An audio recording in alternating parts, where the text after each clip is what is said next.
Lo pernah nggak sih pas buka Facebook, terus lo lihat nih konten ibu-ibu sama bapak-bapak, terus akhirnya bikin lo mikir, ini apa sih? Dari video joget-joget nggak jelas sampai kita ilfeel, terus ada video drama rumah tangga yang lebay dan tips masak yang nggak jelas resepnya. Dan fenomena ini semakin hari semakin marak. Karena banyak ibu-ibu atau bapak-bapak juga yang pengen eksis dan cuan di dunia digital.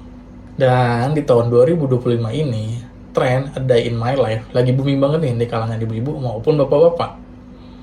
Mereka merekam aktivitas harian mereka dari bangun tidur sampai tidur lagi, dan berharap dapat followers banyak dan langsung dimonetisasi. Tapi sayangnya konten yang mereka buat itu nggak selalu berkualitas dan nggak ada manfaatnya buat penonton. Banyak yang asal upload, tanpa mikirin manfaat dan pesan yang disampaikan. Lebih pengennya sih bikin konten absurd untuk dapat view dan monetisasi dari Facebook. Padahal kualitas itu penting loh untuk kredibilitas dan kasih nilai tambah buat penonton. Dan Facebook sendiri nih sudah mulai memperketat aturan soal monetisasi di tahun 2025 ini. Jadi konten-konten yang melanggar pedoman dan gak berkualitas bakal dicabut monetisasinya. Jadi daripada aneh-aneh bikin kontennya dan gak jelas, mending lo bikin konten yang berkualitas dan sesuai aturan biar cuan lo tetap jalan. Ledakan aneh konten Facebook.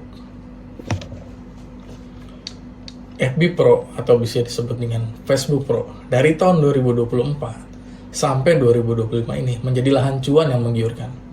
Siapa aja bisa nih dapat uang asal engagement tinggi. Dan ini akhirnya melahirkan konten absurd mulai dari mukbang makanan mentah, drama rumah tangga settingan, joget nggak jelas sambil pakai caption, semuanya laris karena algoritma Facebook lebih peduli durasi tontonan dibanding kualitas.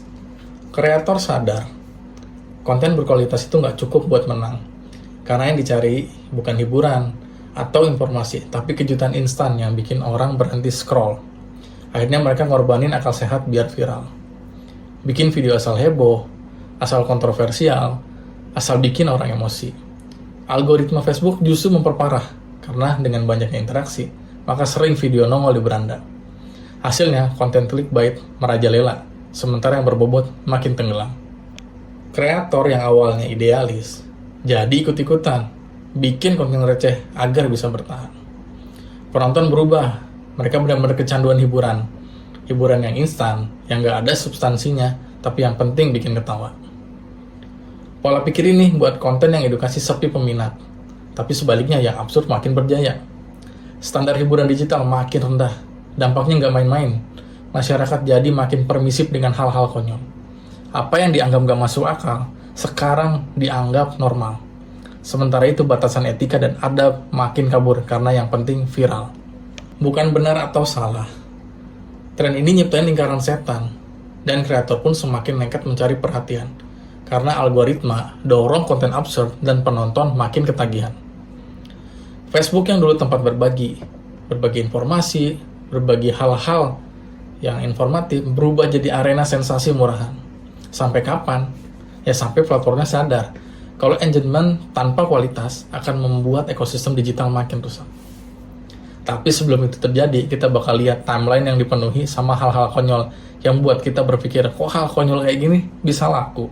Kenapa ibu-ibu dan bapak-bapak banyak mendominasi konten absurd? Ibu-ibu dan bapak-bapak jadi pemain utama di Facebook Pro ini. Bukan tanpa alasan, karena mereka melihat cuan yang menggiurkan dan siap melakukan apa saja untuk meraihnya. Masalahnya, mereka semua nggak paham strategi konten, nggak paham etika digital, yang penting upload, dapat view, dan viral. Akibatnya, makin banyak konten absurd yang nggak masuk akal.